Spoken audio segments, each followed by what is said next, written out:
नमस्कार. तू ही रे माझा मितवा ह्या सिरियलच्या प्रोमोत आज आपल्याला महत्त्वाचं असं पाहायला मिळणार की राकेशला इथे एक आयडिया आली आहे की अंजलीच्या अंगावरती इतकं सोनं आहे तेच जर आपण मिळवलं तर आपली जी काही अडचण आहे ती दूर होईल. त्याच्यासाठी त्याने एक युक्ती काढली. अंजलीला तो एकांतात मंदिरात घेऊन जायला निघतो. मंदिरात दर्शन झाल्यानंतर थोडंसं साईडला नेऊन तिच्याशी गप्पा मारण्याचा तो प्रयत्न करत असतो. निवांत गप्पा मारू असं म्हणत तिला तो बाजूला घेऊन जातो आणि त्याने तिकडे प्लॅन केलेलं असतं त्याप्रमाणे त्याचे 3-4 गुंड येतात आणि ते गुंड मग अंजली आणि राकेशला पकडतात. राकेशला खूप मारतात, बेधाम असं दाखवू लागतात आणि मग ते गुंडांना घाबरून अंजली म्हणते, नका मारू त्यांना, तुम्हाला काय हवं आहे? तर ते गुंड म्हणतात, तुझ्या अंगावरती जितके काही सोन्याची दागिने आहे ते गुपचूप काढून आम्हाला स्वाधीन कर.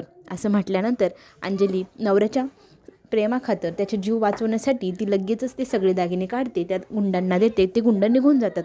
अंजलीला थोडा वेळ तो शांत करून पाणी आणायच्या निमित्ताने साईडला येतो आणि त्या गुंडांना त्यांचा वाटा देऊन ते सगळे दागिने स्वतःकडे ठेवून घेतो. त्या दागिन्यांमुळे आता त्याची सगळ्यात मोठी अडचण दूर होणार ह्या गोष्टीवर त्याचा विश्वास असतो.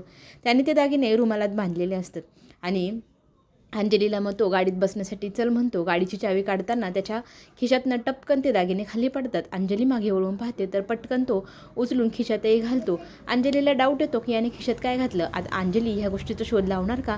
चला तर मग आपण पुन्हा भेटू. चॅनलला सबस्क्राईब नक्की करा.